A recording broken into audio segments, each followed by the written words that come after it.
Okay, good morning बच्चों। I hope आप सब ठीक ठाक हो। आज क्लास 11 के चैप्टर नंबर 9 को हम स्टार्ट करेंगे। आज का जो चैप्टर हम पढ़ने वाले हैं ये एक अकाउंटेंट की लाइफ में सबसे बड़ा चैप्टर है। इनफैक्ट आप ये कहो we are going to learn the language of accounts now.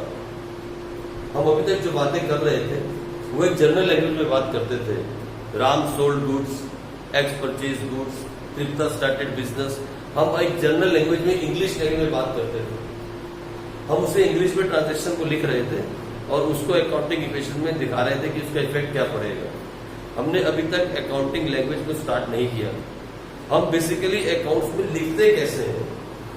जब आप बहुत छोटे थे, याद करो उस दिन जब आप छोटी सी लिखकर डाल के स्कूल में गए थे और मम्मी ने पीछे बैग टांग दिया था, याद करो वो LKG का दिन। सबसे पहले स्कूल में क्या सिखाया गया था आपको? लैंग्वेज। कौन सी language?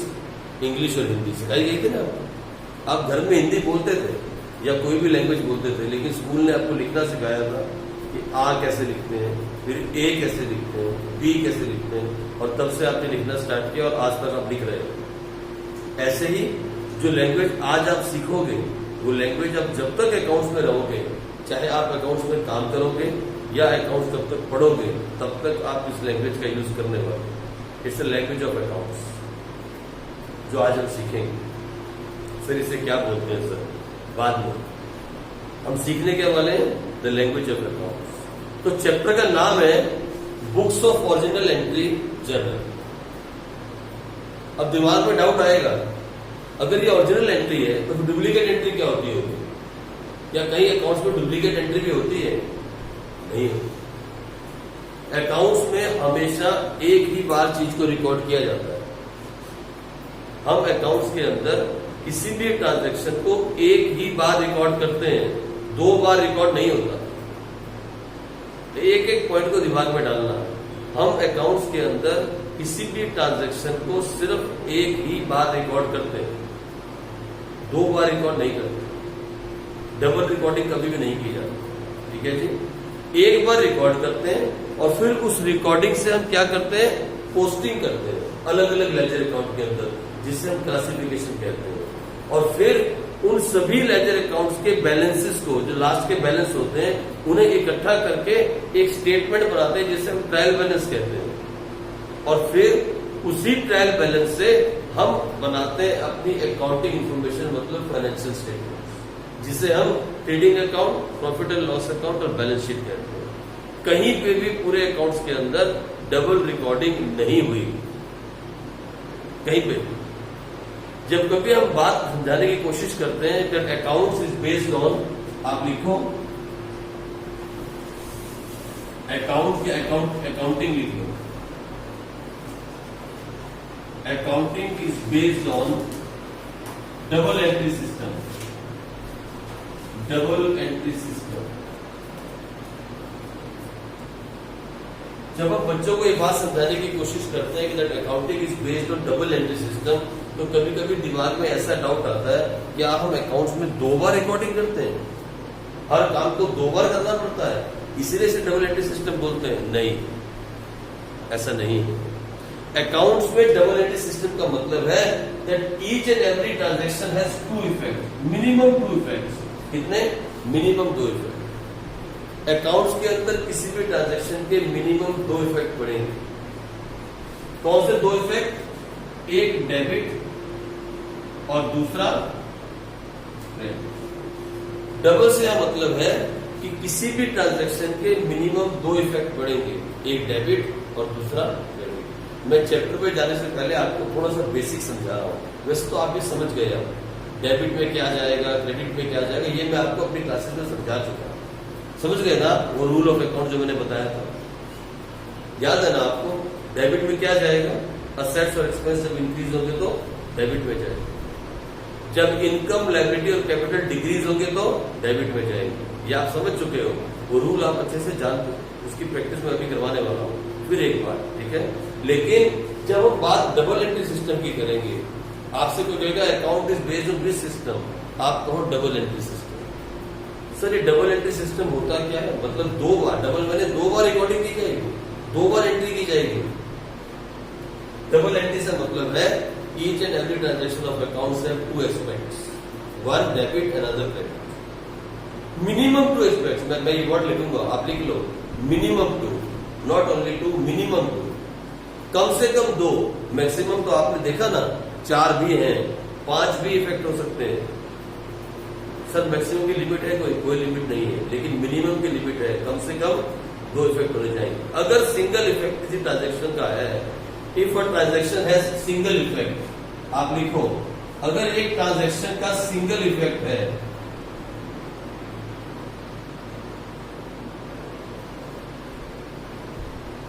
then it will not be recorded in accounts.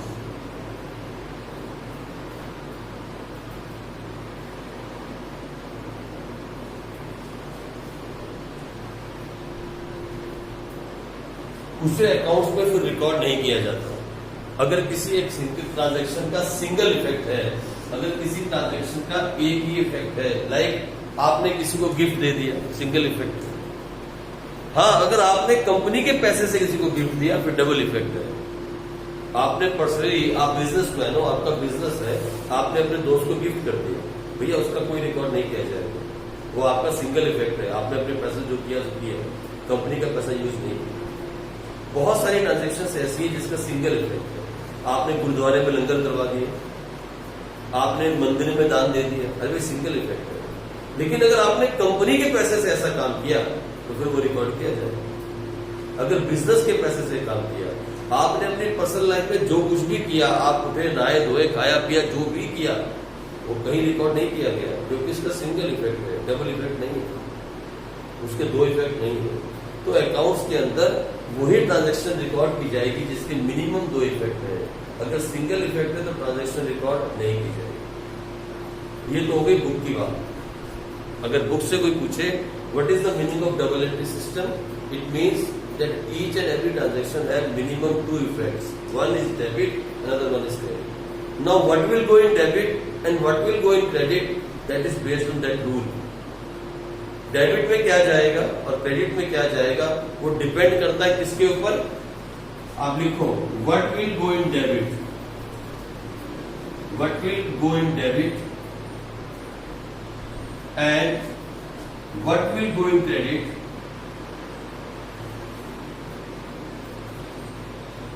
Is based on 2 approach,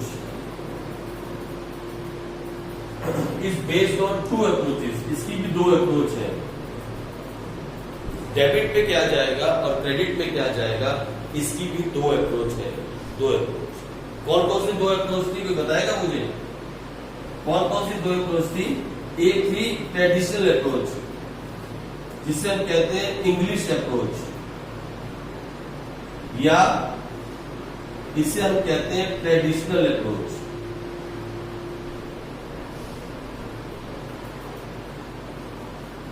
और दूसरी थी मॉडर्न अप्रोच,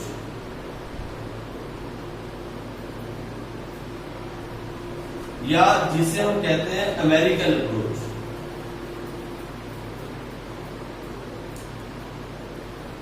अब डेबिट में क्या जाएगा और क्रेडिट में क्या जाएगा, इसको भी सीखने के लिए 2 अप्रोच हैं, ठीक है? एक ट्रेडिशनल अप्रोच और दूसरी मॉडर्न अप्रोच। ये वाली अप्रोच जो है, ये वाली अप्रोच आपकी स्कूल की मैडम सिखाएंगी 90% स्कूल की मैडम जो है ये सिखाती है। मैं नहीं कहता 100%, 90% स्कूल की मैडम में जो है आपको इसका रट्टा लगवाती है, क्योंकि इसमें रट्टा एप्लीकेशन है। और 10% जो है, 10%, 10% और मैं 10% मैडम और 100% मैं आपको ये अप्रोच सिखाऊंगा। 100% अकाल के अंदर और 10% स्कूल्स के अंदर ये अप्रोच सिखाई जाएगी, क्योंकि आपकी किसी भी मैडम ने विश्वास मानना, मैं झूठ नहीं कहता हूं, मैं मैडम की बहुत रिस्पेक्ट करता हूं, सभी स्कूल की मैडम, चाहे वो किसी भी स्कूल में, चाहे वो गली मोहल्ले की स्कूल की मैडम है, मैडम तो मैडम है, मैं उनकी रिस्पेक्ट करता हूं। उनका एक्सपीरियंस मेरे से बहुत ज्यादा है, उन्हें पढ़ाते हुए 25-30 साल हो चुके हैं, लेकिन एक चीज में वो मुझसे पीछे हैं और वो है वर्किंग एक्सपीरियंस। आपने आगे जाके लाइफ में आगे जाके क्या करना है? बोलो ना, क्या करोगे? जॉब करोगे ना? पढ़ाई किस लिए कर रहे हो? स्टडी किस लिए कर रहे हो? पढ़ने का मकसद क्या है? आपके पढ़ने के पीछे का मकसद क्या है पंकज? अच्छी जॉब, खूब सारे पैसे, यही है ना मकसद? आपका मकसद क्या है? आईएएस ऑफिसर बनना। क्यों? You are to earn big amount of money. हाँ, ये आईएएस ऑफिसर बनना चाहती है। आपका मकसद क्या है? पढ़ना ना, खूब सारा पढ़ के खूब सारा पैसा कमाना, अच्छी जॉब। तो तेरा मकसद क्या है? टारगेट क्या है? पैसा। किसी का मकसद बाहर जाके पैसा कमाना है, किसी का मकसद इंडिया में पैसा कमाना है। तो भैया फिर मेरी बात सुनो, आगे जाके जब जॉब करोगे तो बुक को साथ लेके चलोगे या प्रैक्टिकल काम करोगे? प्रैक्टिकल काम करोगे। तो मैं जो आपको अप्रोच सिखा रहा हूं वो इसलिए सिखा रहा हूं क्योंकि मुझे मालूम है कि प्रैक्टिकल लाइफ के अंदर यही अप्रोच चलती है, ये रटा से नहीं चलता। इसलिए फ्रॉम डे वन हम इस अप्रोच पे, और बुक की है, आपकी बुक पे दी हुई है, मेरी अपनी बनाई हुई नहीं है। आपकी बुक में मैं पढ़ाई थी, याद है आपको लास्ट टाइम? तो ये आपकी बुक में से है। लेकिन हम इस अप्रोच पे सारा काम करेंगे। हम डबल एंट्री सिस्टम को इस अप्रोच पे सीखेंगे, नॉट ऑन दिस अप्रोच। ठीक है जी? ये अप्रोच बुक में है, आपकी मैडम आपको पढ़ाएंगी और इसमें से 1 या 2 नंबर का क्वेश्चन भी देती है रट्टा लगवाने के बाद। बोलो ना ये कहाँ जाएगा, ये कौन से अकाउंट में जाएगा, बोलो ना कहाँ जाएगा। तो इस अप्रोच के अंदर, या दिख रहा हूं, दिख रहा है, इस अप्रोच के अंदर अकाउंट्स को 3 हिस्सों में बांटा गया। इस अप्रोच को, जो ये वाली अप्रोच है, बेसिकली 2 हिस्सों में मैं आपको समझाता हूं। अब ये वाली अप्रोच और ये वाली अप्रोच। जो ये वाली अप्रोच है, इसके अंदर अकाउंट्स को 2 हिस्सों में बांटा गया और इसके अंदर अकाउंट को 5 कैटेगरी में बांट दिया गया। ठीक है जी? और इसके आगे स्टार्ट करें। आप भी साथ साथ लिखो, ये जो आप बना रहे हो ना बहुत इंपॉर्टेंट है, आपके लिए पूरा रिवीजन का मटेरियल हो जाएगा। ये देखो, यहां तक तो लिख लिया ना आपने? लिख लिया? लिख लिया था आपने? तो कौन सी अप्रोच थी पहली? एक थी ट्रेडिशनल अप्रोच और दूसरी थी मॉडर्न अप्रोच। एक तो ये मॉडर्न अप्रोच, ठीक है जी? एक ट्रेडिशनल और दूसरी मॉडर्न अप्रोच। इसके अंदर अकाउंट्स को 2 हिस्सों में बांटा गया, एक पर्सनल अकाउंट और एक impersonal account. PERSONAL, personal account और इम्पर्सनल अकाउंट। और फिर इसको आगे इम्पर्सनल अकाउंट को भी 2 में बांट दिया गया, एक रियल अकाउंट और दूसरा nominal account.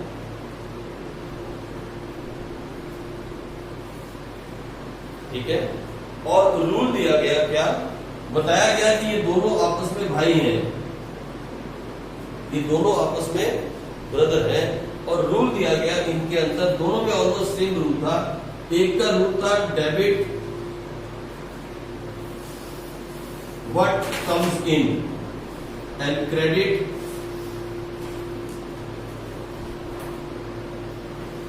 What goes out.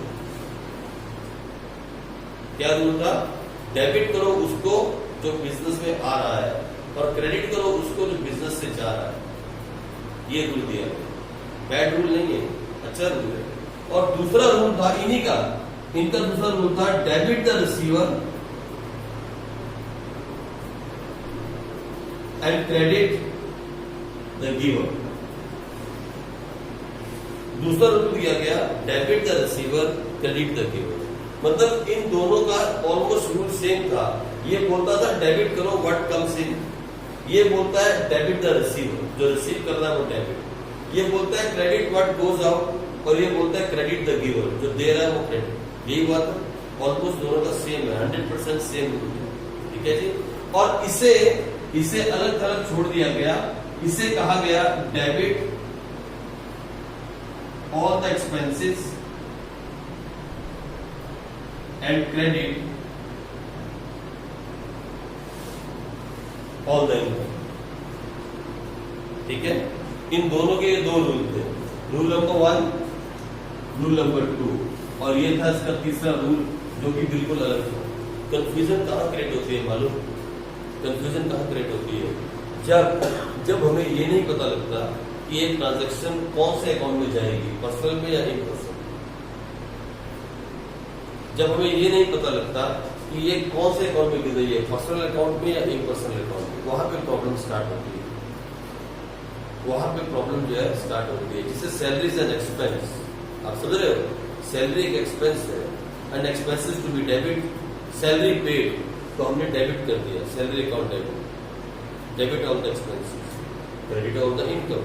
अभी हमने तो कैश दिया, we have paid the cash, income कहां से आई? कंफ्यूजन क्रिएट होनी स्टार्ट हो जाती है। पहली एंट्री से माइंड में कंफ्यूजन स्टार्ट हो जाती है। अगर मैं आपको यहां से सिखाऊं, यहाँ बहुत कंफ्यूजन है, लेकिन मैडमों का ये बहुत प्यारा रूल है, पता है क्यों? क्योंकि उन्होंने प्रैक्टिकल काम नहीं किया, वो इस अप्रोच को नहीं जानते और वो जानना भी नहीं चाहते। उनके लिए बस यही सब कुछ है। वो कहती है ऐसे ऐसे याद कर लो। इनफैक्ट मैं सच्ची बोलता हूँ 90% स्कूल्स के अंदर जनरल एंट्री याद कराई जाएगी, आपको एंट्री याद करवाई जाएगी। और रागनी मैडम जो है आपकी स्कूल की मैडम ऐसे पीछे बच्चों को उठा लो के बोलती है, हाँ तू याद कर एंट्री, तू 10 एंट्री तू याद कर, 10 एंट्री तू याद कर, 10 तू याद कर। मैं भी सुनने वाली हूँ, याद करवाई जाएगी, लेकिन कोई लिमिट है एंट्रीज की। एक बिजनेस में एंट्रीज की लिमिट है, कोई ट्रांजेक्शन की लिमिट हो सकती है बिजनेस के अंदर। एक दिन के अंदर हजारों करोड़ ट्रांजैक्शन हो सकती है। एक दिन में एक बिजनेस के अंदर हजारों करोड़ ट्रांजैक्शन है, कितनी याद करोगे यार? और हर ट्रांजैक्शन की एंट्री बनेगी, क्योंकि उसको रिकॉर्ड करना पड़ेगा। तो कितनी ट्रांजैक्शन याद करने वाले हो, कितनी एंट्रीज को याद करने वाले हो? तो याद करना तो बिल्कुल गलत बात है, वो गलत है। 11th क्लास पास करने के लिए इस बुक के हिसाब से 100-150 एंट्री आप याद कर सकते हो। आप भी इसका कैलकुलेशन कर सकते हो। 100 या 150 एंट्रीज हैं, 150 एंट्रीज होंगी। आप रटते रहो दिन रात, आप पूरे नंबर ले जाओ, लेकिन आपकी नॉलेज जीरो। तो ये वाला जो मेथड है ना, ये रट्टाफिकेशन पे काम करता है, क्योंकि इसके अंदर प्रॉब्लम ये है, कि इस मेथड के ऊपर हमें बहुत मुश्किल हो जाती है जज करना what is a personal account and what is a impersonal account. Sir आप समझा दो ना, अभी इसका टाइम नहीं है, हम टाइम वेस्ट नहीं करते, ठीक है? एक दिन मैं आपको समझाऊंगा जरूर, और जिस दिन मैं आपको समझाऊंगा आप उसे रिसीव करोगे और साथ के साथ डिलीट कर दोगे, आप दिमाग में रखोगे नहीं। पेपर पॉइंट ऑफ व्यू से I will explain you this, एक बार, अभी नहीं समझाऊंगा। लेकिन हम जिस पे काम कर रहे हैं कौन सी अप्रोच है? Modern approach. और मॉडर्न अप्रोच ने बिल्कुल सिंपल बात की, पता है क्या कहा इन्होंने कहा अकाउंट्स को 5 कैटेगरी में बांट दो। बोलो ना कौन सी कैटेगरी? एक असेट्स, दूसरा, तीसरा इनकम बोलो या रेवेन्यू, उसके बाद चौथा और पांचवा। इस अप्रोच ने कहा कि अकाउंट्स को 5 कैटेगरी में बांटो। इसने बोला अकाउंट्स को 2 कैटेगरी में बांटो, फिर एक को फिर 2 में बांटो, मतलब 3 कैटेगरी। यह अकाउंट्स 3 में बांटा गया, personal account, real account, nominal account. देख रहे हो आप, बांटा तो 2 में था, फिर एक को फिर 2 में बांटा, तो कितने हो गए? 3। यहाँ पे अकाउंट्स को बांटा गया 5 कैटेगरी, यहाँ 3 में और यहाँ 5 कैटेगरी में। और इन्होंने कहा सुनो, ये जो असेट्स और एक्सपेंस है, जब ये इंक्रीज करे, जब कभी भी ये इंक्रीज करे, जब कभी भी आपको लगे कि आपकी बिजनेस में, अब मेरी बात सुनना गौर से, अब सुनने वाली बात है, जब कभी भी आपको ऐसा लगे दैट एसेट्स और एक्सपेंस आपके बिजनेस में इंक्रीज हो रहे हैं, इंक्रीज, तो उन्हें आप डेबिट कर देना, उन्हें आप डेबिट कर देना। जब कभी भी आपको ऐसा महसूस हो कि आपके बिजनेस में असेट्स या एक्सपेंस इंक्रीज कर रहे हैं, तो उन्हें आप डेबिट कर देना। और जब कभी भी आपको ऐसा लगे कि वो डिक्रीज कर रहे हैं, डिक्रीज, तो उन्हें आप क्रेडिट कर देना, उन्हें आप क्रेडिट कर देना। सर डेबिट क्या होता है? सर बोलो ना, डेबिट क्या होता है? मैंने अभी तो आपको समझाया। जब कभी भी आपको ऐसा लगे कि आपके असेट्स और आपके एक्सपेंस इंक्रीज कर रहे हो, आप उन्हें डेबिट कर देना। Debit is the side of a ledger. Debit एक साइड है, एक साइड डेबिट है और दूसरी साइड क्रेडिट है, क्योंकि अकाउंट्स के 2 एस्पेक्ट हैं, डबल एंट्री है। Something will be debit and something will be credit, ये रूल है अकाउंट्स का, ठीक है जी।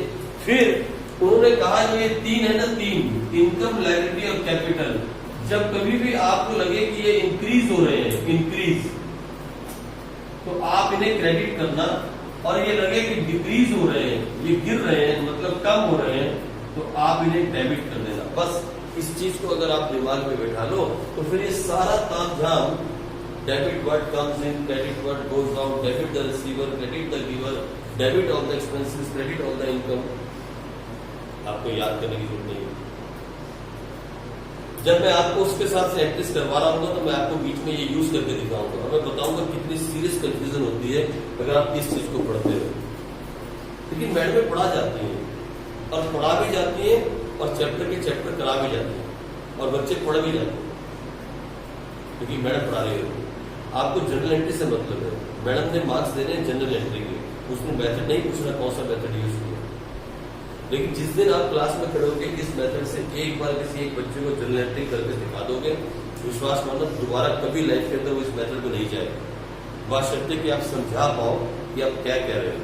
ठीक है, तो सुनो मेरी बात, अभी हम जनरल एंट्री पे नहीं जाए। अभी तो हम ये थे कि काम होता कैसे, मैंने आपको थोड़ा बेसिक बताया कि काम कैसे होता है। ठीक है, अब हम चलते हैं चैप्टर के ऊपर। Let's go the chapter. Right, हम चैप्टर पे आए, और सबसे बड़ी बात दिमाग में आपके ये आनी चाहिए, आपने लिख लिया ना ये सारा कुछ, तो लिख रहा है ना, क्या नाम है, कॉन्टेक्स्ट। Very good. सबसे बड़ी बात दिमाग में ये आनी चाहिए, why we call this book as a book of original entry. हम इसे बुक ऑफ ओरिजिनल एंट्री क्यों कहते हैं, आपके दिमाग में बात आनी चाहिए, हम इसे बुक ऑफ ओरिजिनल एंट्री क्यों कहते हैं, why do we call it book of original entry. और ये रिकॉर्डिंग होती कहाँ है, ये रिकॉर्डिंग कैसे होती है। मतलब आप शॉप पे बैठे हो, कोई आपकी शॉप पे आया और उसने कहा मुझे 5 रुपए का कोई भी सामान दे दो, मान लो एक पेन दे दो, आपने उसे पेन दे दिया, तो आप उसे रिकॉर्ड करोगे या नहीं करोगे, करोगे भाई, आपके हाथ से बुक चले गए और कैश आ गया, उसे आप रिकॉर्ड करोगे। कौन सी बुक में रिकॉर्ड किया जाएगा, सबसे पहले रिकॉर्डिंग कौन सी बुक में की जाएगी, कहां आप उसको लिखोगे, उसे आप कहां लिखोगे, मतलब कैसे काम स्टार्ट होगा, स्टार्टिंग कहां से होगी। तो मैं आपको समझाता हूं। सबसे पहले जैसे ही आप सेल करोगे, एक बुक होती है जिसका नाम होता है वेस्ट बुक, या आप कह सकते हो रफ बुक। सबसे पहले आपके जेब में एक बुक होती है छोटी सी, जिसे आप रफ बुक कह सकते हो या कह सकते हो वेस्ट बुक। जैसे ही कोई ट्रांजैक्शन होती है आप उसे रफ बुक में लिख देते हो। कुछ बिजनेस में इसे मेंटेन किया जाता है, ये कंपलसरी नहीं है, ये अकाउंट्स की बुक नहीं, it is not a book of accounts. इसका होना ना होना कोई कंपलसरी नहीं है, ठीक है। लेकिन जब कभी भी आप सेल करते हो, असूल क्या बोलता है, whenever you are selling a goods और you are buying a good, there must be a document with इट। आप कभी भी बिजनेस बिना डॉक्यूमेंट्स के नहीं कर सकते, क्योंकि बिना डॉक्यूमेंट के बिजनेस को आप वेरीफाई नहीं कर सकते। आपकी शॉप पे कोई आया सप्लायर, उसने आपको गुड्स दिए, दो हिसाब से देगा, या तो आप उसके लिए कैश पे करोगे या उसके लिए बाद में उसको पैसा दोगे। अगर आपने कैश पे कर दिया फिर भी वो आपको क्या देगा, बिल या इनवॉइस देगा ना। और अगर आपने उधार में माल लिया तब भी वो आपको क्या देगा, बिल, कुछ तो डॉक्यूमेंट देगा। आप जब दुकानों पे जाते हो, बिग बाजार में जाते हो या बड़े किसी भी मॉल में जाते हो, जैसे ही आप पैसा देते हो आपको क्या मिलता है, क्या मिलता है आपको, बिल मिलता है। लिखा होता है सेल्स इनवॉइस, ऊपर लिखा होता है ना कैश सेल इनवॉइस, ठीक है ना। तो कुछ ना कुछ तो डॉक्यूमेंट है। हाँ, जब हम एक गली मोहल्ले की दुकानों से सामान खरीदते हैं, ये लोग सही काम नहीं कर रहे, that is not the right way of doing accounting. ये उसका बिल नहीं बनाता। आप कभी गली मोहल्ले की दुकान में जाओ और बोलो भैया एक पैकेट दूध दो, क्या वो आपको बिल काट के देगा? लेकिन अगर आप मांगोगे ना तो उसे देना पड़ेगा। अगर आप इंसिस्ट करो भैया इसका बिल बना दो, तो उसको बिल बना के देना होगा। 100% हर दुकानदार के पास एक बुक होती है, वो बुक में से उसको बिल बना के देना पड़ेगा अगर आप इंसिस्ट करोगे। और सही तरह से अकाउंट्स करने का, बिजनेस करने का यही तो मेथड है कि हर चीज के पीछे एक डॉक्यूमेंट होना जरूरी है। जहां डॉक्यूमेंट नहीं होता वहां वाउचर होता है। मैंने आपको समझाया था ना, जैसे आप ट्रांसपोर्ट में चले गए, मान लो ऑटो में बैठ के चले गए, आपने कंपनी का पैसा यूज किया, अभी ऑटो वाले को बिल मांगोगे तो 2 लगाएगा। हाँ, बस में जाओगे तो बस वाला टिकट देगा, लेकिन ऑटो वाले के पास अभी ना टिकट है ना बिल है, कुछ भी नहीं है। तो उसके लिए आप क्या कर सकते हो कि जब आप वापस कंपनी में आओ, आप एक वॉचर बना दो और उस वॉचर पे सारी स्टोरी लिख दो। Being cash paid for transport from going from this side to this side, और आप उस पैसे पे साइन कर दो। That is again called a document which is called voucher. क्या बोलेंगे उसको? Voucher. Voucher is a piece of paper जो आपने लिख दिया, ठीक है जी। या तो बिल होगा, या तो इनवॉइस होगा, या तो वॉचर होगा, कुछ ना कुछ डॉक्यूमेंट जरूर होगा। तो सबसे पहले हम इस डॉक्यूमेंट से, ये जो डॉक्यूमेंट है, इस डॉक्यूमेंट से मैं आपको समझा रहा हूं काम होता कैसे है। इस डॉक्यूमेंट से हम एंट्री करते हैं, इसमें वेस्ट बुक में रिकॉर्डिंग करते हैं, वेस्ट बुक। अगर वेस्ट बुक या रफ बुक नहीं है, अगर ये नहीं है, तो कुछ कंपनियां सीधा कौन सी बुक में रिकॉर्ड करती हैं? General book. कौन सी बुक में? General book. अगर ये नहीं मेंटेन किया, ये बुक नहीं है अकाउंट्स में, फिर बोलता हूं it's not a book of accounts, इसका होना ना होना जरूरी नहीं है। तो मैं इसको सिर्फ आपको समझा के बता देता हूं लो, ताकि आप कंफ्यूज ना हो। तो सबसे पहले डॉक्यूमेंट आता है, और डॉक्यूमेंट से कहां रिकॉर्डिंग की जाती है? जनरल बुक में। क्या किया जाता है? जनरल बुक में रिकॉर्ड किया जाता है। अगर तो बिजनेस छोटा है तो फिर यही एक बुक मेंटेन की जाती है, और अगर बिजनेस बड़ा हो जाए, अगर बिजनेस बड़ा हो तो फिर इसी बुक को बांट दिया जाता है किसमें? डॉक्यूमेंट से कहां रिकॉर्डिंग होती है? सब जर्नल्स। सब जर्नल्स क्या होते हैं? Subsidiary books. कौन सी बुक्स होती है ये? मैंने आपको बताया था ना,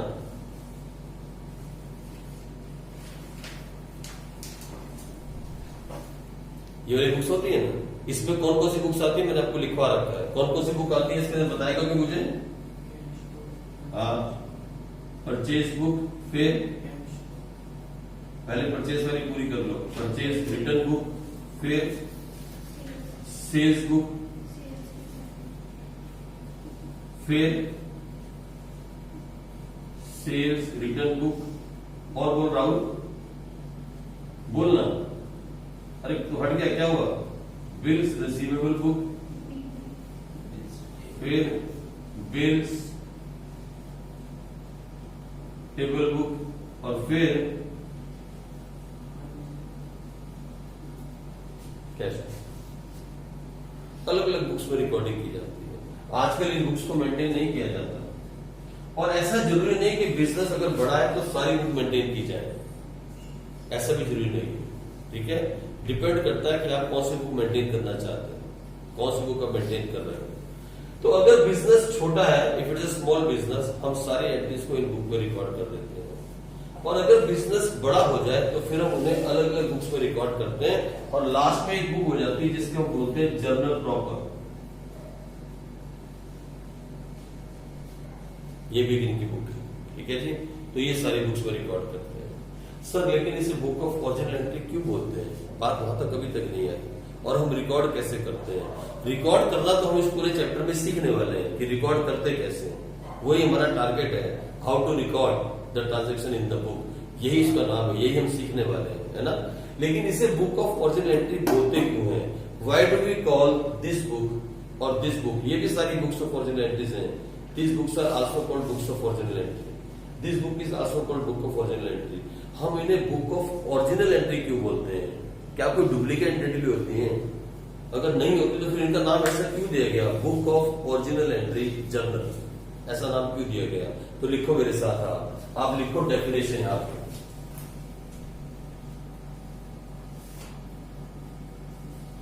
डेफिनेशन ऑफ जर्नल, फटाफट से देखो। All the transactions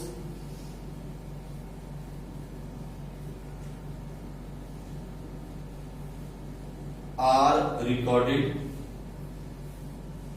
all the transactions are recorded in day-to-day order.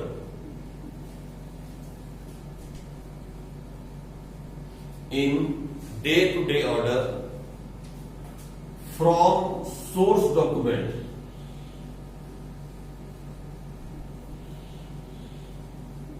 from source document as and when they are happening. As and when, मैं समझाऊंगा एक बात का मतलब as and when they are happening और as and when they take place. अगर are happening नहीं करना चाहते तो आप लिख सकते हो they take place. As and when they take place. Okay? फिर पढ़ते हैं all the transactions are recorded in day-to-day order from source document as and when they take place in a book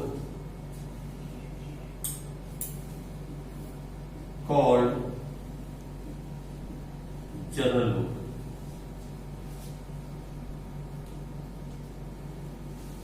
कौन सी बुक में? Journal book के अंदर. ठीक है. अब बात ही फिर वही रह गई. जर्नल क्या होता है समझ में आया? मतलब सभी ट्रांजेक्शन्स को हम डेली बेसिस पे, डे टू डे बेसिस पे, डेट के हिसाब से ऑर्डर के अंदर, मतलब आज 1 तारीख फिर 2 तारीख आगे पीछे नहीं कर सकते, सोर्स डॉक्यूमेंट से रिकॉर्ड करते हैं. जब वो ट्रांजेक्शन हो रही है उसी वक्त में रिकॉर्ड कर देते हैं, तो उसे हम बोल देते हैं journal book. It is called journal. But फिर वही बात रह गई कि बुक ऑफ ओरिजिनल एंट्री क्यों बोलते हैं? तो लिखो this book is called book of original entry because the transactions are recorded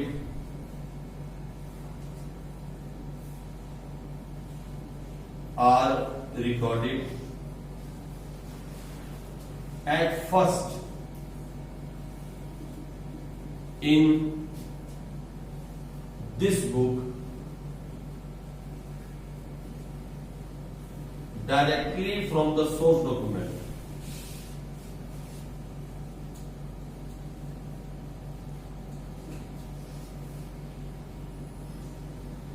As and when it take place. हम इसे ओरिजिनल एंट्री पता क्यों बोलते हैं? कोई चीज ओरिजिनल कब होती है? जब उसकी फर्स्ट कॉपी आपके हाथ में हो. बोलते हैं ना ओरिजिनल डॉक्यूमेंट है ये. जो स्कूल से सर्टिफिकेट मिलता है या 12th क्लास का सर्टिफिकेट मिलेगा, जो 11th की डीएमसी मिलती है, आप क्या बोलते हो? ये ओरिजिनल है. और फिर उसकी फोटोकॉपी करा लेते तो ओरिजिनल होता है? क्या हो जाता है? डुप्लीकेट. तो ओरिजिनल क्या होता है? ये ओरिजिनल ट्रांजेक्शन हुई, जैसे कोई ट्रांजेक्शन हुई और उसका कोई डॉक्यूमेंट आपके हाथ में आया, आपने तुरंत उसको उस पहली किताब में, सबसे पहले आपने उस किताब में रिकॉर्ड कर दिया. सर उसके बाद वो ओरिजिनल नहीं रहता? नहीं ना, क्योंकि फिर जनरल बुक से आप क्या करोगे? पोस्टिंग करोगे. इसमें लेजर के अंदर, जिसे हम क्लासिफिकेशन कहते हैं. फिर दोबारा कभी रिकॉर्डिंग नहीं होती. रिकॉर्डिंग एक ही बार होगी और वो रिकॉर्डिंग होगी सीधी सोर्स डॉक्यूमेंट से बुक के अंदर. सबसे पहले जैसे ही आपकी दुकान पे कोई कस्टमर आया और उसने बोला हाँ जरा मुझे सामान दे दो, आपने उसे सामान बेचा और सामान बेचने के बाद आपने कैश में पैसा लिया और बना दी कैश से, एक रसीद होती है कैश से. वो चला गया, तुरंत आपने उस कैश को किसको दे दिया? अकाउंटेंट को. और उसने फटाफट से जनरल में लिख दिया, या तो जनरल में या तो कैश बुक में. अगर बिजनेस बहुत छोटा है तो इसमें, अगर बिजनेस थोड़ा सा भी बड़ा है तो, क्योंकि कैश से रिलेटेड है, क्योंकि कैश से रिलेटेड तो कहां लिख दिया? कैश बुक में.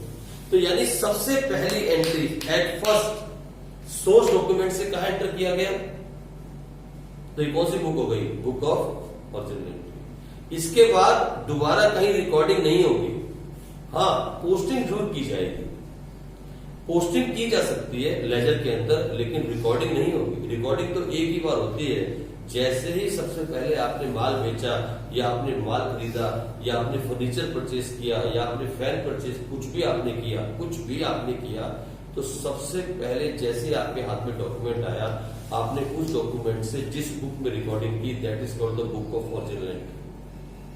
अब चाहे वो ये वाली बुक हो, चाहे वो इनमें से कोई एक बुक हो. आप ये बात समझे? सर अगर हमने गुड्स परचेज किए, गुड्स परचेज फ्रॉम नमन है, एंट्री कैसे करेंगे बाद की बात है. सर वो कौन सी बुक में एंटर करेंगे अगर बिजनेस बड़ा है? सुनो मेरी बात, ख्याल से सुनना एक एक point. Goods purchase from Naman, sir इसे कौन सी बुक में एंट्री करेंगे? एज्यूम करो द बिजनेस इज बिग। अगर बिजनेस बड़ा तो कौन सी बुक में एंट्री की जा रही होगी? ये वाली।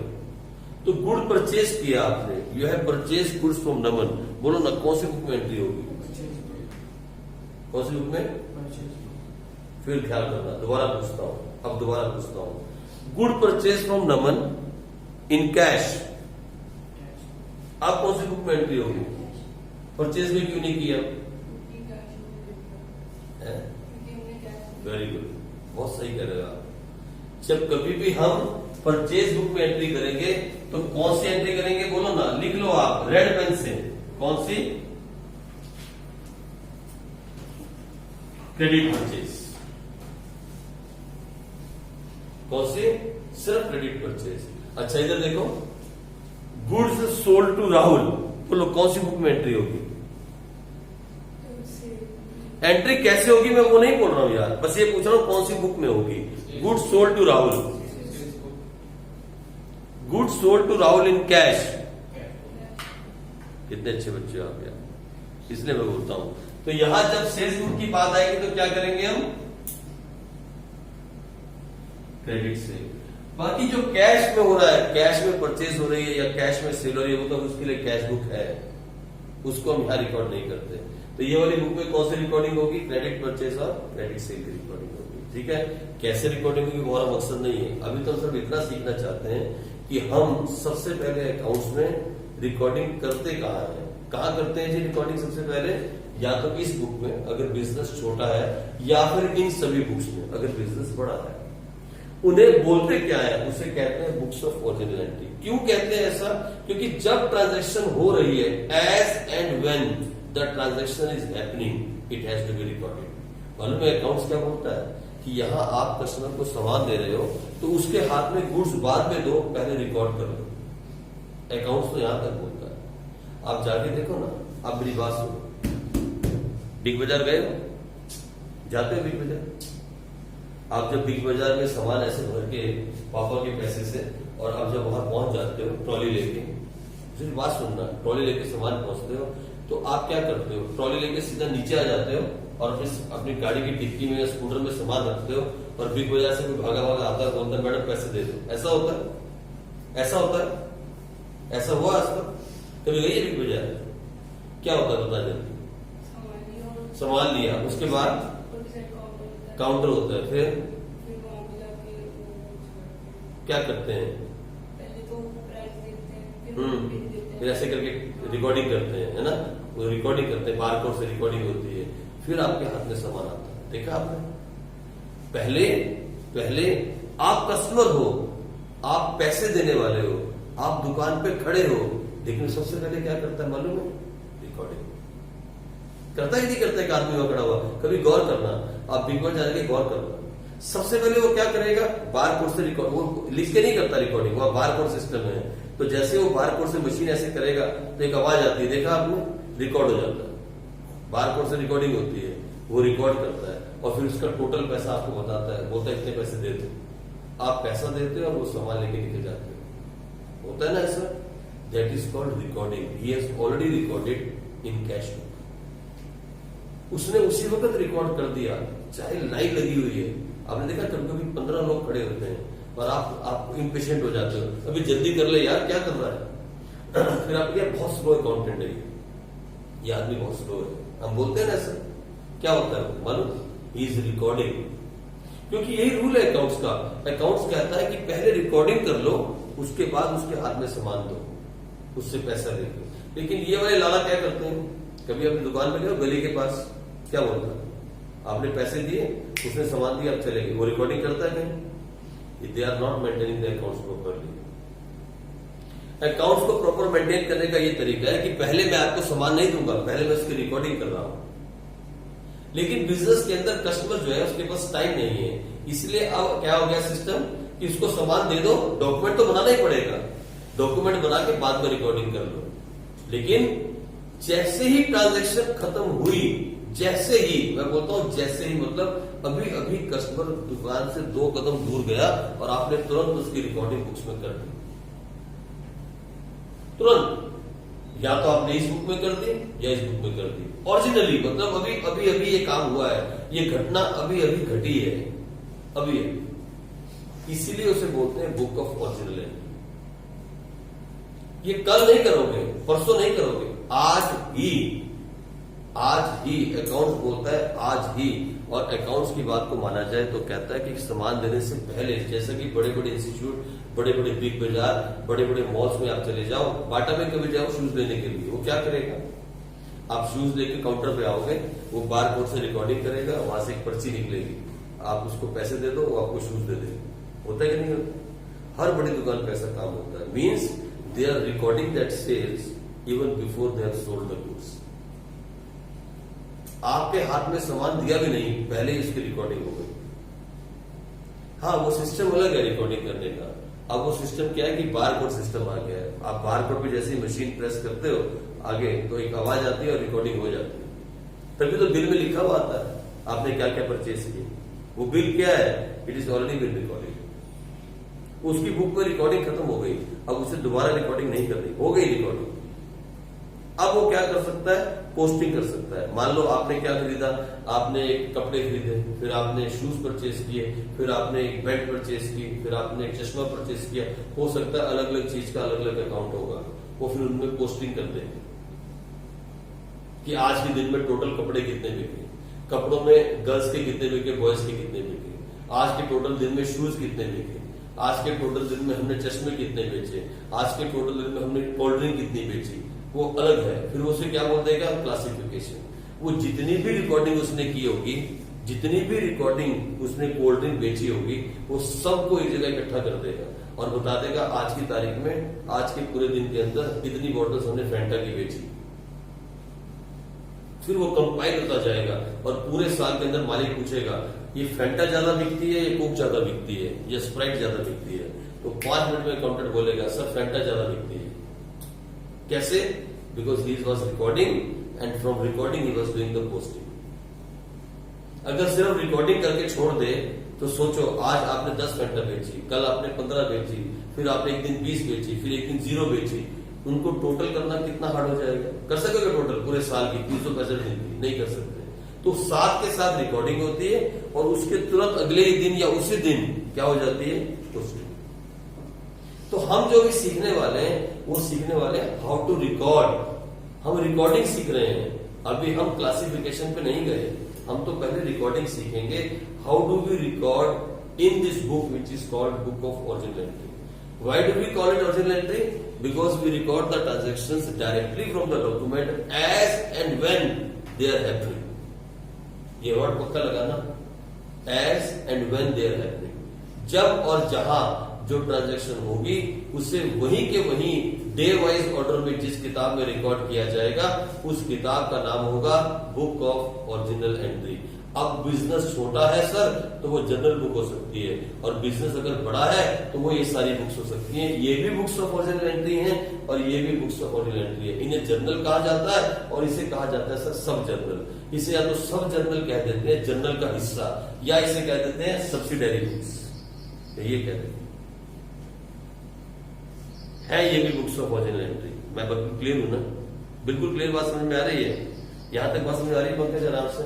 हाँ, अब आई बात कि हम रिकॉर्डिंग कैसे करते हैं, हम रिकॉर्डिंग करते कैसे हैं। चलो वहां चलेंगे। अब मैं थोड़ी थोड़ी एंट्रीज आपको करवाऊंगा, थोड़ा सा टाइम बहुत गलत चीज है। ये अकाउंट्स की जो क्लास है ना, कभी 1 घंटे में नहीं हो सकती।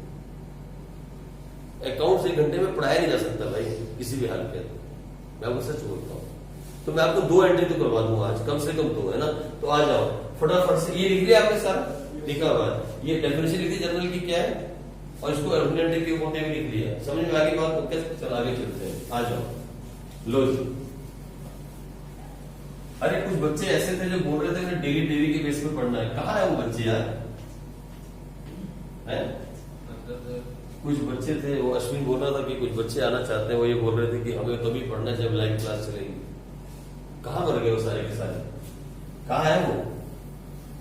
लो, तो मैं अब आपको रिकॉर्डिंग सिखाऊं। रिकॉर्डिंग कैसे करते हैं? रिकॉर्डिंग का मतलब आ गया। अभी तक तो बात हो गई कि हम इसे बोलते क्या है, अब हम सीखने वाले हैं रिकॉर्डिंग। ठीक है जी, रिकॉर्डिंग एक्चुअली में की कैसे जाती है। देखो जनरल लैंग्वेज में कैसे होगा और बिजनेस लैंग्वेज में कैसे होगा मैं आपको समझाता हूं। एक ट्रांजेक्शन लेते हैं, कोई भी ट्रांजेक्शन, फॉर एग्जाम्पल हम ले लें फर्म या business purchase machinery. Firm purchase machinery costing rupees 1 lakh and paid in cash.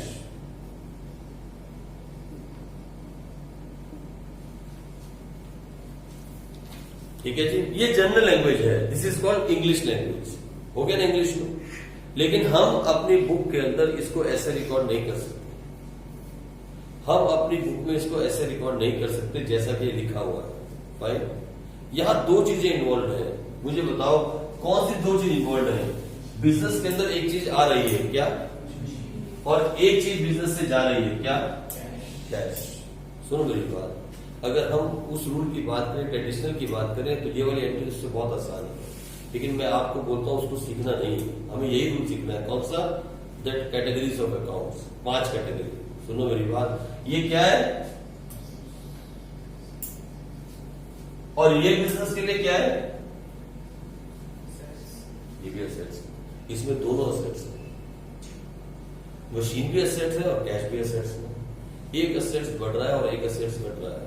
ये देखो इधर, आपको हर एंट्री से पहले कम से कम अगली 500 एंट्री तक ये लिखना है। पता क्या लिखोगे आप ऐसे लिखो, पाथ ऑफ जनरल एंट्री, रास्ता। मैं आपको रास्ता सिखाना चाहता हूं, पता है, मैं आपको रास्ता सिखाना चाहता हूं, मैं आपको तुक्केबाजी नहीं कराना चाहता। आप रास्ता सीखो, पाथ ऑफ जनरल एंट्री, कैसे एंट्री होगी। आप ऐसे लिखना, मशीन इंक्रीज हो रही है और जो कैश है वो डिक्रीज हो रहा है। ये भी एक असेट्स है और ये भी एक असेट्स है, दोनों असेट्स है। एक असेट्स बढ़ रहा है और एक असेट्स घट रहा है। और मुझे बताओ ना, असेट्स का इंक्रीज होना क्या होता है, डेबिट, और यहां असेट्स का डिक्रीज होना क्या होता है, क्रेडिट। सिंपल है ना। एक असेट्स बढ़ रहा है, दूसरा असेट्स घट रहा है, तो जो असेट्स बढ़ रहा है वो डेबिट हो जाएगा और जो घट रहा है वो क्रेडिट हो जाएगा। सर एंट्री कैसे होगी, एंट्री समझा दो, कब से कहानी डाल रहे हो, ये नहीं बता रहे एंट्री कैसे होगी। ये तो एक जनरल लेमैन लैंग्वेज है। अगर आप लेमैन से पूछो तो एंट्री ऐसे कर देगा, ऐसे कर देगा। लेकिन हम अकाउंट्स में कैसे एंट्री करेंगे, तो सुनो मेरी बात, लैंग्वेज ऑफ अकाउंट्स बोलती है आप लिखो machine account debit, machine account debit to cash account. Debit हमेशा ऊपर, क्रेडिट हमेशा नीचे। डेबिट हमेशा ऊपर, क्रेडिट हमेशा नीचे। Machine account debit to cash account. Sir कितना, 1 लाख। इसको ऐसे ही फॉर्मेट पे लिखा जाता है, 1 लाख डेबिट वाला इस तरफ, क्योंकि अलग अलग कॉलम है, ये अलग कॉलम है, देख रहे हैं ऐसे कॉलम बना हुआ है।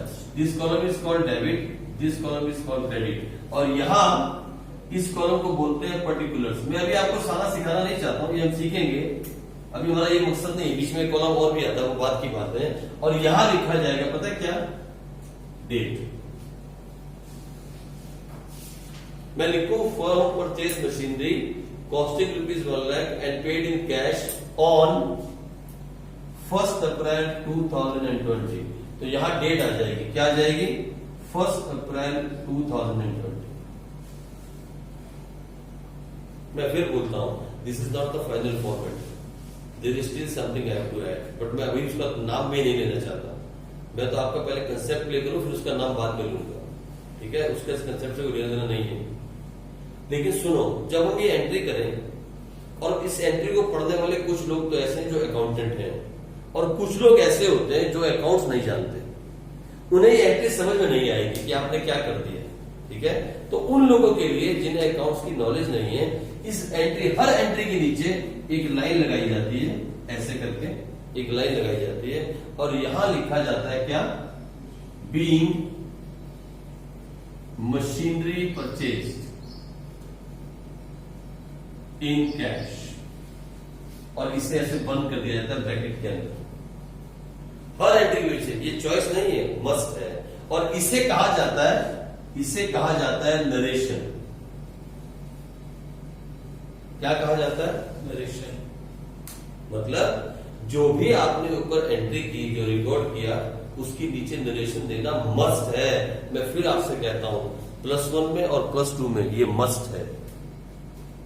+1 में और +2 में ये मस्ट है। बीकॉम में पढ़ जाएगा, लेकिन तब तक आपके लिए ये जरूरी है। Each and every entry which you have recorded in the books of account must have a narration. Must have a narration. इसकी नरेशन होना जरूरी है। आज इसी क्लास को चलने दे, अच्छा लग रहा है। क्यों? ये हो जाएगा, 4-5 कुछ आगे बढ़ेंगे। इकोनॉमिक्स वैसे में बहुत आगे जा चुके हैं, क्लास ही टॉपिक रह गया उसका, है ना। तो लो हो गया being machinery purchase in cash. ये नरेशन लिखने का मतलब ये है कि वो आदमी जो अकाउंटेंट नहीं है, the one who is not an accountant, वो भी समझ जाएगा कि आपने किया क्या है।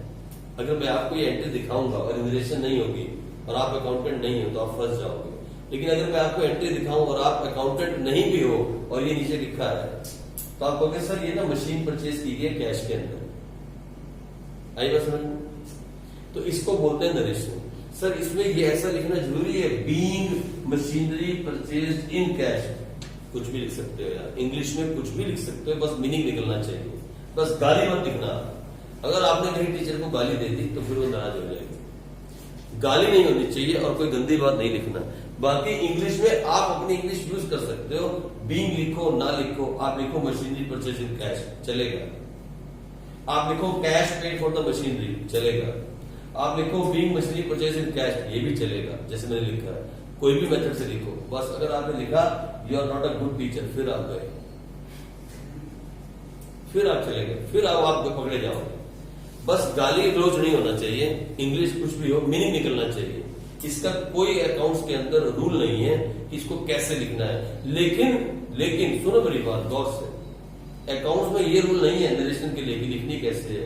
लेकिन एक रूल है, we must write the narration with each and every entry. हम हर एंट्री के साथ नरेशन लिखेंगे और ये लिखना जरूरी है, इसके बिना मार्क्स कट जाएंगे। सर सारी वो नरेशन लिखते हैं क्या? सच्ची मानो तो हम +1 +2 के बाद नरेशन, +2 में भी छोड़ देते हैं। +2 में भी कहीं जगह पे हम नरेशन नहीं लिखते और आगे हम नरेशन नहीं लिखते। जब हम बड़े हो जाते हैं तो नरेशन नहीं लिखी जाती। ठीक है जी, तो हो गई बात खत्म। आओ आगे चले। ये देखो दूसरी एंट्री, ये पहली हो गई। आओ एक एंट्री और करते हैं। Firm purchase furniture. इस बार हम क्या करते हैं? Furniture costing rupees 20,000 and paid by check।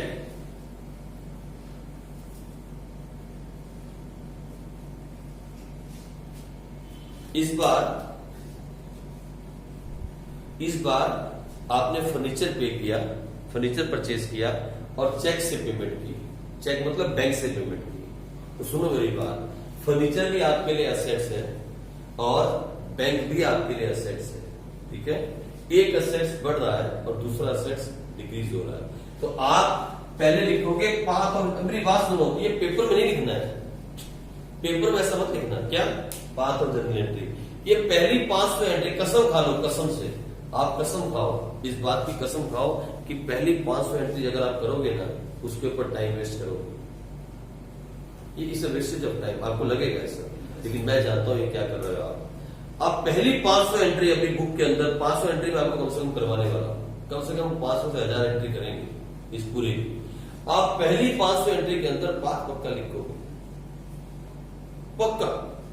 क्या बढ़ रहा है क्या घट रहा है आप लिखोगे, वो क्या है ये भी आप लिखोगे।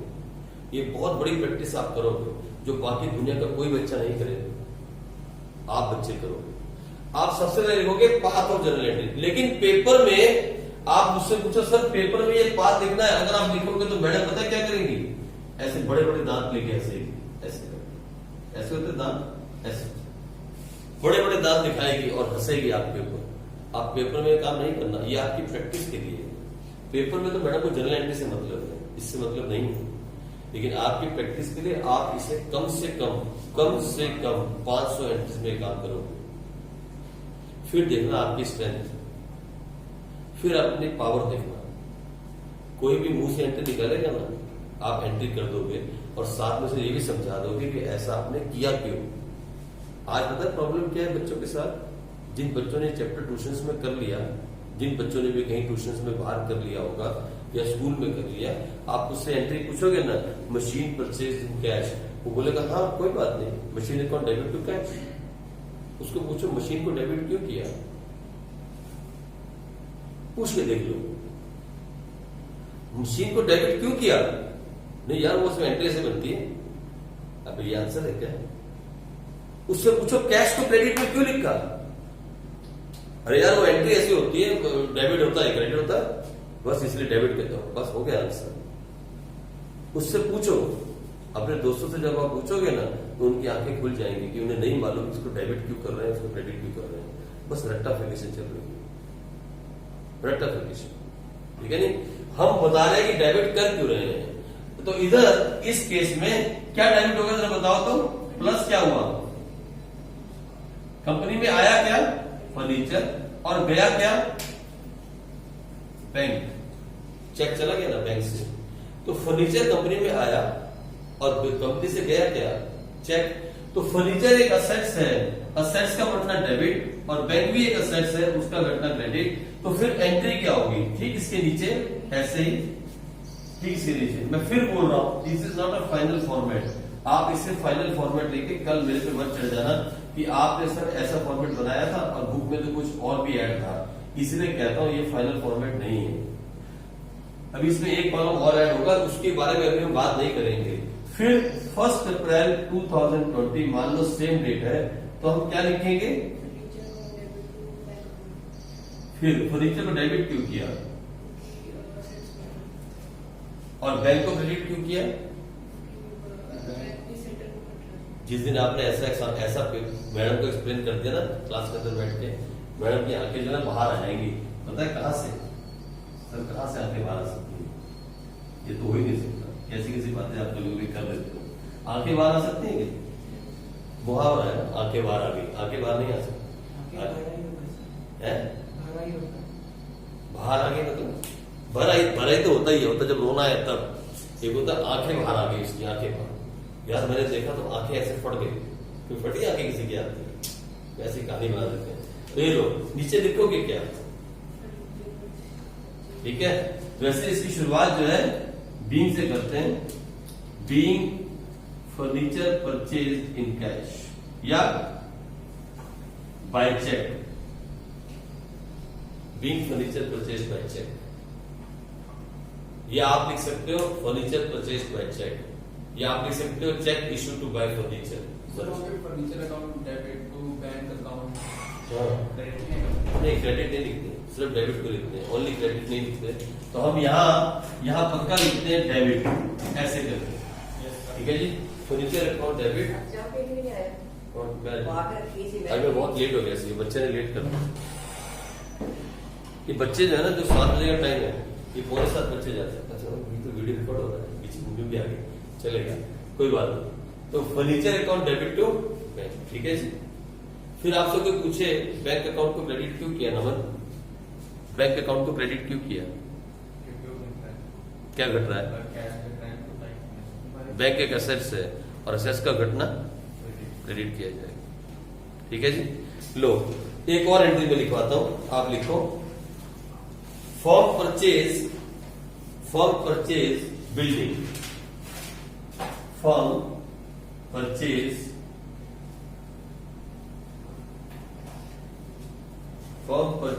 बिल्डिंग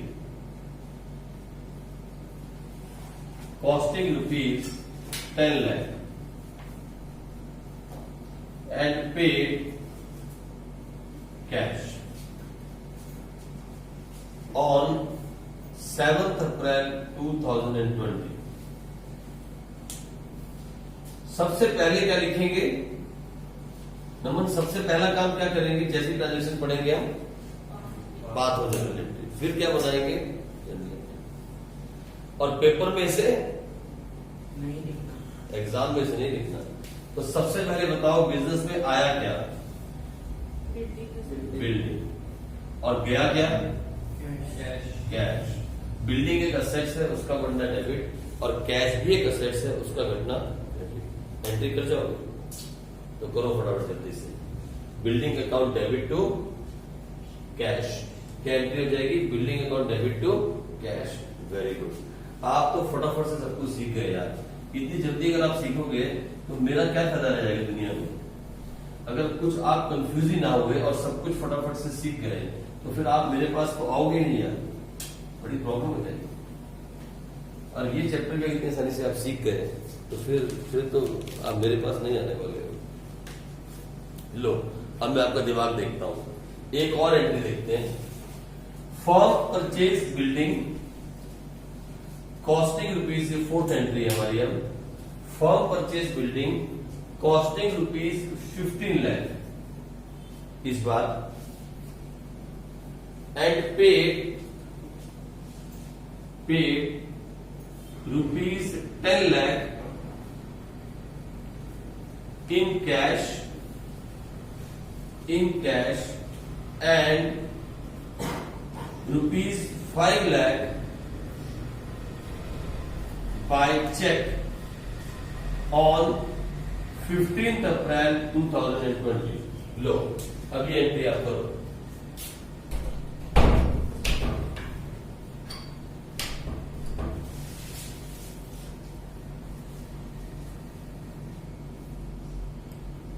ये घंटे की क्लास होगी क्या? दो बीच में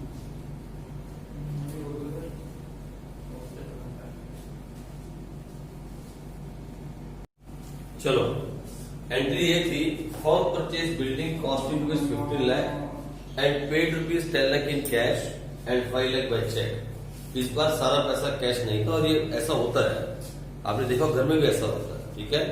तो 5 लाख रुपया जो है हमने चेक से दे दिया और 10 लाख रुपया हमने कैश दे दिया।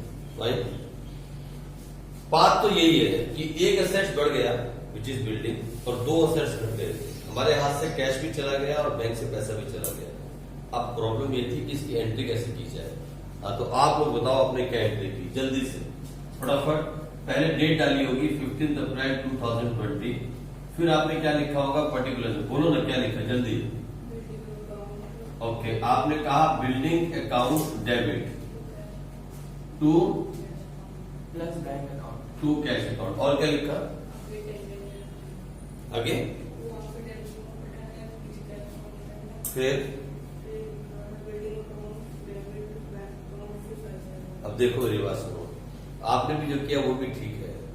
हाँ आपने क्या किया, building account debit to cash account plus bank account, plus लिख दिया। अकाउंट्स में प्लस माइनस का यूज हम नहीं करते। हाँ जी आप building account debit to cash account bank account, इसी के नीचे ऐसे to cash account to bank account ऐसे कर दिया आपने, ऐसे किया। हाँ जी आप building account debit to cash account credit and bank account, and का एब्रिविएशन का यूज नहीं करते आप, ऐसे दूसरे में से। हाँ जी आपने क्या किया, ऐसे ही सेम ऐसे लिखा है, एंड लगा, एंड का यूज नहीं करना। एंड इफ बट का यूज हम अकाउंट्स को नहीं करेंगे रिकॉर्डिंग करते हुए, है ना। तो ये बिल्कुल सही मेथड इसका ये था। आपने जो किया वो भी ठीक है, गलत नहीं है, लेकिन आप इसे डेबिट करो कितने से, 15 लाख रुपीज से, और कैश को क्रेडिट करो कितने से, 10 लाख, 10 लाख कितने हो गए, 1 2 3 4 5, ये हो गए 10 लाख। और बैंक को क्रेडिट करो कितने से, 5 लाख बस। और लिख सकते हो यहां पे being building purchase while paying cash and check, बस। इन नरेशन में आपको लिखनी नहीं सिखाना चाहता, आपकी अपनी लैंग्वेज है, जो मर्जी लिखो बस गाली को छोड़ के, ठीक है जी। ये लो, और इस तरीके से आपने इसको बना दिया। इतने में नरेशन पूरी आनी चाहिए।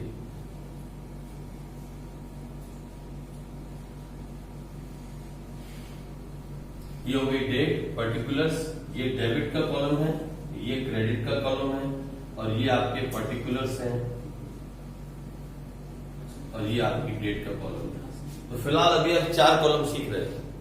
एंड नहीं लगाओगे, प्लस नहीं लगाओगे, आप ऐसे लिख सकते हो to cash account to bank account, या जो कोमल ने किया पहले building account debit to cash 10 lakh, फिर building account debit to bank 5 lakh, वो भी सही है, वो भी सही है। जो इसने किया पता है क्या किया, इसने भी जो किया वो बिल्कुल सही इसलिए किया क्योंकि अभी ये पूरी तरह से अकाउंटेंट नहीं बनी। इसने कहा building account debit to cash, मालूम है कितना, 10 लाख, और यहां भी लिखा 10 लाख, ठीक है। फिर लिखा इसने दोबारा, फिर इसने एक और एंट्री की, दोबारा से रिकॉर्डिंग की और लिखा building account debit to bank, यहां लिखा 5 लाख। आप देखना अभी क्या होगा, अल्टीमेट इफेक्ट क्या पड़ने वाला है मुझे बताओ। बिल्डिंग में डेबिट में ऊपर वाली एंट्री में कितना है, नीचे वाली एंट्री में, दोनों डेबिट में है। तो मैंने क्या किया, मैंने इन दोनों को मर्ज कर दिया और लिख दिया सीधा 15 लाख। क्रेडिट के अंदर क्या था, क्रेडिट में एक जगह पे कैश था, एक जगह पे बैंक था, मैंने एक साथ लिख के डेबिट को क्रेडिट से मिला दिया। हमेशा याद रखना debit will always be equal to credit, हमेशा डेबिट जो है the total of debit side will always be equal to credit side.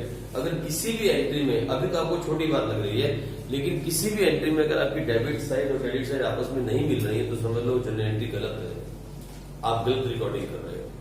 क्योंकि जितना आएगा उतना ही तो जाएगा ना यार। अभी आपने किसी को गुड्स बेचे और उससे आपने कैश लिया, तो जितना कैश आएगा उतने की तो गुड्स जाएंगे, नहीं तो फिर उधार होगा, नहीं तो फिर उधार होगा। दो ही बातें हो सकती है ना, ऐसा तो हो नहीं सकता कि आपने गुड्स बेचे 5 रुपए के और किसी ने आपको दे दिए 50 रुपए, ऐसा हो सकता है, पॉसिबल नहीं। आप किसी को गुड्स सेल कर रहे हो, ये पेन किसी को मैंने बेचा, इसकी कॉस्ट मतलब बेचने का प्राइस 20 रुपए है, 20 रुपीज है, और मैं किसी को बेचू 20 रुपीज में और सामने से मुझे वो 100 रुपए दे दे, ऐसा पॉसिबल है, ऐसा पॉसिबल नहीं है, ठीक है जी। तो लो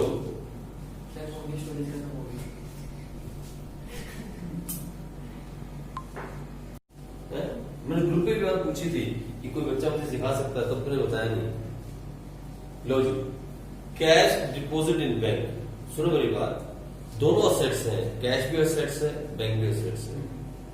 एक चीज आपके पास से चली गई और दूसरे में जाके ऐड हो गई, यानी क्या चीज गई, ये देखो, ये भी एक असेट्स है और ये भी एक असेट है। कैश डिपॉजिट किया बैंक में, तो बोलो कैश बढ़ गया या घट गया, ये वाला असेट्स क्या हो गया, डिक्रीज हो गया। और बैंक पे पैसा जमा किया तो बैंक का असेट्स बढ़ गया या घट गया, ये वाला असेट्स बढ़ गया। ये असेट्स डिक्रीज हुआ और ये असेट्स इंक्रीज हुआ, और जो असेट्स डिक्रीज हुआ उसको क्या करेंगे, और जो असेट्स बढ़ गया उसको क्या करेंगे। तो फिर एंट्री क्या बनेगी, एंट्री बनेगी बैंक अकाउंट डेबिट, जो कि कोमल ने बनाई थी, टू कैश अकाउंट। कोमल बिल्कुल सही गई, बिल्कुल सही। कोमल चैप्टर पढ़ चुकी है क्लास में वाला,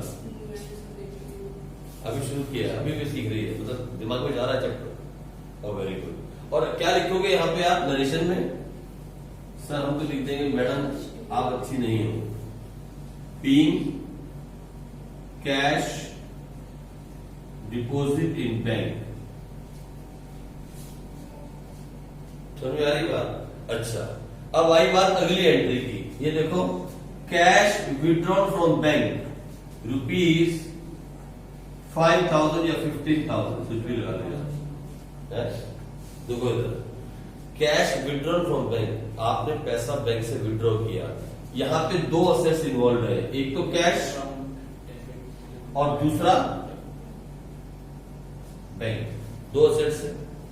एक से पैसा निकाला और आप घर पैसा लेकर कंपनी में आए, बिजनेस में आए, तो मुझे बताओ कौन सा असेट्स बढ़ा और कौन सा घट गया। ये बढ़ गया, ये असेट्स इस बार इंक्रीज हो गया और ये वाला असेट्स इस बार डिक्रीज हो गया, और जो असेट्स इंक्रीज हुआ वो डेबिट और जो डिक्रीज हुआ वो क्रेडिट। तो इस बार एंट्री क्या होगी, cash account debit to bank account. कितना सर 15,000 और 15,000। आप इसको ऐसे ही लिखने की आदत डालना।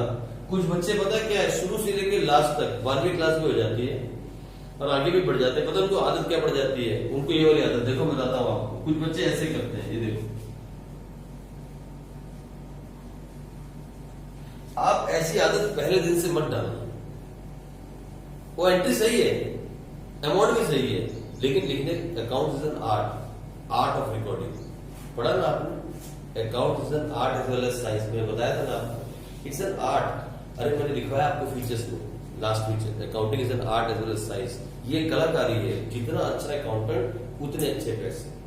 एक पिक्चर करने के सलमान खान कितने करोड़ लेता है, कम से कम 5-10 करोड़ तो लेता होगा, और वही पिक्चर करने के बहुत छोटे छोटे जो हीरो घूम रहे हैं वो कितने लेते हैं, लाखों में लेते हैं, 1 करोड़ से कम लेते हैं। क्यों? दोनों में क्या फर्क है, दोनों इंसान है। आमिर खान साल में एक पिक्चर करेगा, उसके 15 करोड़ ले लेगा। अक्षय कुमार साल में इतनी पिक्चर कर जाएगा, उसके लाखों में या 2 करोड़ या 3 करोड़ में कर जाएगा एक पिक्चर।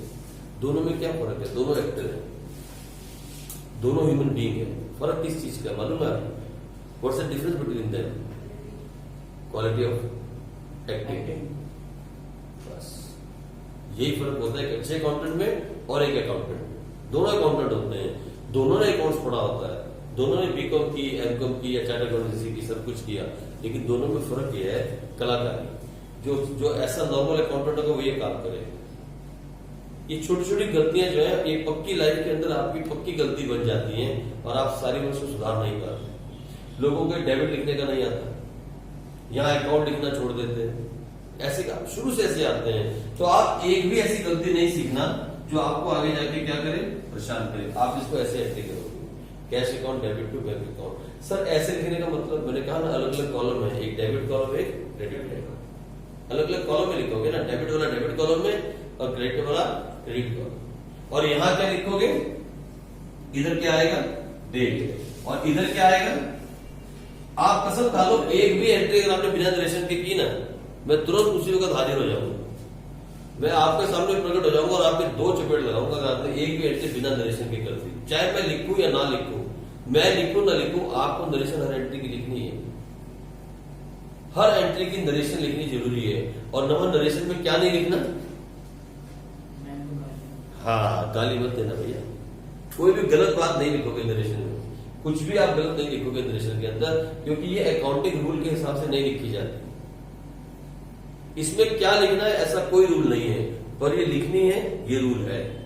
ठीक है, आओ आगे बढ़े, थोड़ा सा और इससे आगे चले। अब नई नई एंट्री में चले। कितनी हो गई हमारी, कितनी एंट्री हो गई, और हमें पता है कितनी करनी है, कम से कम 6,000।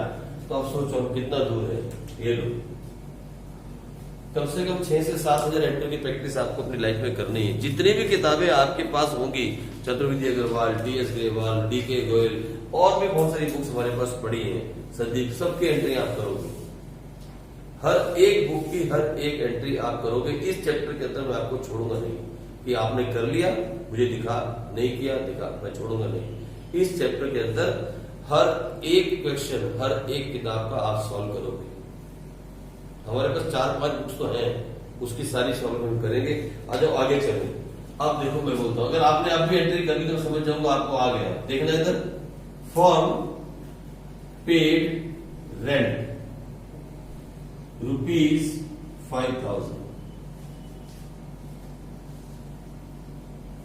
Form paid rent ₹5,000। ठीक है, और यहां एक और एंट्री इसी के साथ, फॉर्म पेड रेंट ₹5,000 एंड, अच्छा 5 नहीं 4 कंफ्यूजन हो जाएगा, प्रोबेबली से अलग एंट्री है, एंड सैलरी ₹2,000। लो, 2 एंट्री मैंने आपको दी है, फॉर्म पेड रेंट ₹5,000 और दूसरी form paid rent and salary ₹4 and 2,000। दोनों की एंट्री करोगे जल्दी से। पहले वाली एंट्री में 2 चीजें हैं, एक तो रेंट, रेंट क्या है, एक्सपेंस, और दूसरा यहां पे जो हिडन है वो है क्या, वो है कैश। और वो क्या है, असेट्स। ठीक है जी, यहां पे एक तो चीज बढ़ रही है और एक घट रही है। एक चीज तो आपकी बढ़ रही है, व्हेन यू पे द एक्सपेंस, एक्सपेंस इंक्रीज। और क्या यूज कर रहे हो पे करने के लिए, कैश, तो कैश डिक्रीज हो रहा है। तो आपके जो असेट्स हैं वो क्या हो रहे हैं, ये वाले एक्सपेंस है वो क्या हो रहे हैं, इंक्रीज हो रहे हैं। और जो ये वाला कैश है वो क्या हो रहा है, डिक्रीज हो रहा है। तो असेट्स और एक्सपेंस दोनों का सेम रूल होता है, एक्सपेंस का बढ़ना डेबिट और यहाँ असेट्स का घटना क्रेडिट। आप समझे मेरी बात? जब आप किसी चीज को पे करोगे तो मतलब आपका खर्चा बढ़ रहा है भाई, खर्चा बढ़ गया, एक्सपेंस बढ़ना क्या हो जाएगा, डेबिट।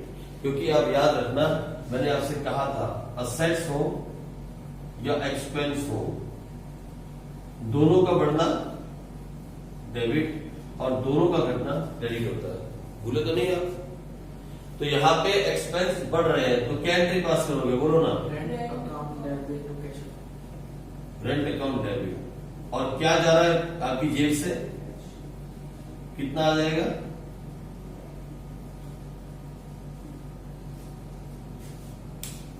यहां एंट्री क्या पास करोगे, अगले वाले में, अगले वाले में एंट्री पास करोगे। अब यहां तीन चीजें हैं, ये एक एक्सपेंस है, ये भी एक एक्सपेंस है, और तीसरी जो हिडन है वो है कैश। क्योंकि आपने किसी को सैलरी पे की होगी या रेंट पे किया होगा तो आपने उसको पत्थर तो नहीं दिए होंगे, ये बात तो सच है। क्या दिया होगा आपने, कैश या फिर चेक। यहाँ कैश की बात कर लेते हैं, कैश दिया होगा। आपके पापा को सैलरी मिलती है तो क्या मिलता है, सैलरी में क्या मिलता है, कंचे मालूम से क्या मिलता है, कैश, है ना। सैलरी में कैश या फिर क्या मिलता है, चेक, है ना। तो सैलरी का रंग क्या होता है, सैलरी कैश तो होती है, सैलरी का रूप रंग नहीं होता है, कैश। तो ये लो, तो रेंट पे किया तो एक्सपेंस बढ़ गया, बिजनेस का एक्सपेंस बढ़ गया। सैलरी पे की फिर एक्सपेंस बढ़ गया। और कैसे पे किया, कैश से, और कैश क्या है, ये डिक्रीज हो गया। तो इंक्रीज हो रहा है एक्सपेंस, तो मतलब डेबिट, ये भी मतलब डेबिट और ये क्रेडिट। तो एंट्री क्या होगी, जनरल एंट्री को हम रिकॉर्ड कैसे करेंगे, इसको हम कहेंगे रेंट अकाउंट डेबिट, फिर हम क्या कहेंगे, सैलरी और एक लिखना बीच में, salary account to cash account.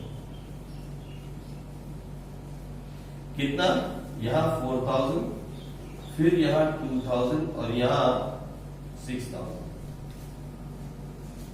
आई बात समझ? सिंपल है ना, कुछ हार्ड तो नहीं है, कुछ हार्ड तो नहीं है, इट्स वेरी सिंपल। ये देखो एक और चलते हैं, एक और लिखे,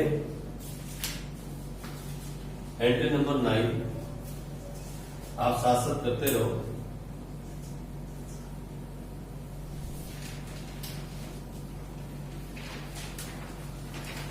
पता है बहुत हार्ड तरीके से बुक में इस बात को समझाया गया है, लेकिन ये बहुत इजी है यार, मुझे लगता है बहुत आसान है। अगर आपको रास्ता समझ में आ गया तो बहुत आसान है, अगर आपको रास्ता समझ में आया तो बहुत इजी है। Form paid rent,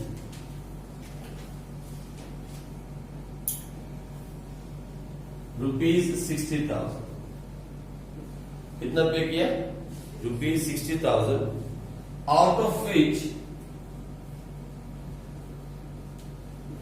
20,000 paid by cash and balance by check। लो अब एंट्री करो।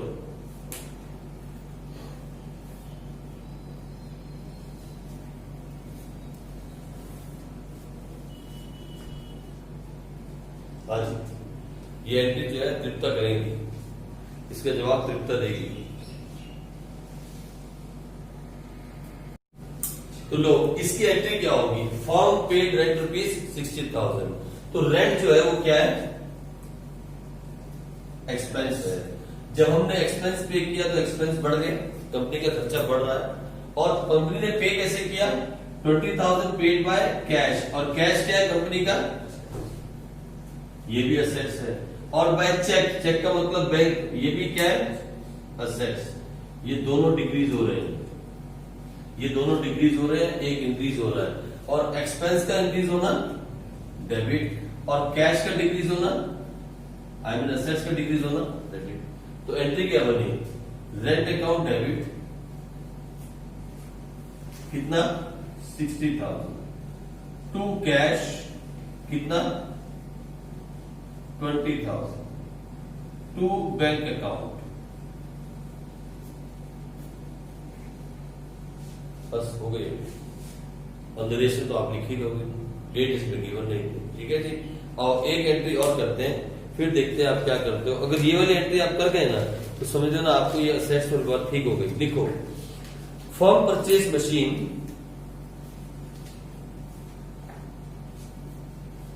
₹1 लाख, मैं भी लिखूंगी अपना, बच्चों के लिए लिखना पड़ेगा ना।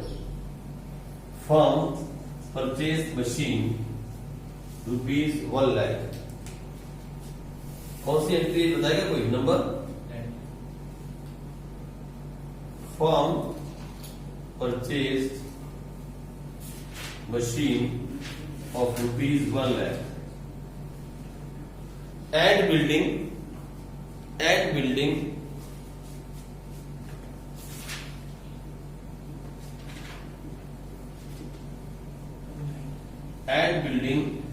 of ₹2 lakh. For purchase machine for ₹1 lakh and building for ₹2 lakh. The amount was paid. The amount was paid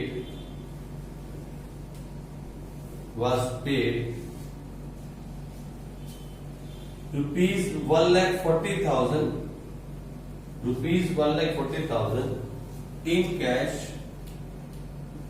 in cash and 1,60,000 by check.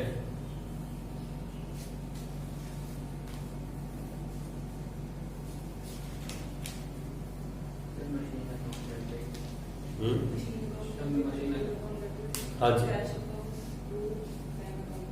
हाँ जी, नंबर बिल्कुल ठीक, नंबर बताएगा क्या एंट्री बनी? हाँ बोलेगा क्या एंट्री बनी? देखो इसमें 4 चीजें इन्वॉल्व हैं, एक मशीन, एक बिल्डिंग, एक कैश और एक चेक। मशीन एक असेट्स है, बिल्डिंग भी एक असेट है, कैश भी एक असेट्स है और चेक यानी बैंक भी एक असेट्स है। इसमें 4 असेट्स इन्वॉल्व हैं, देख रहे हो आप, 2 बढ़ रहे हैं और 2 घट रहे हैं। तो हमारे पास मशीन आई तो असेट्स इंक्रीज हुआ, मशीन अकाउंट डेबिट। फिर बिजनेस में बिल्डिंग आई तो असेट्स इंक्रीज हुआ, बिल्डिंग अकाउंट डेबिट। और हमारे पास से क्या चला गया, क्या डिक्रीज हुआ? टू कैश अकाउंट और टू बैंक अकाउंट। कितने की मशीन आई, कितने की बिल्डिंग आई और कैश कितना चला गया?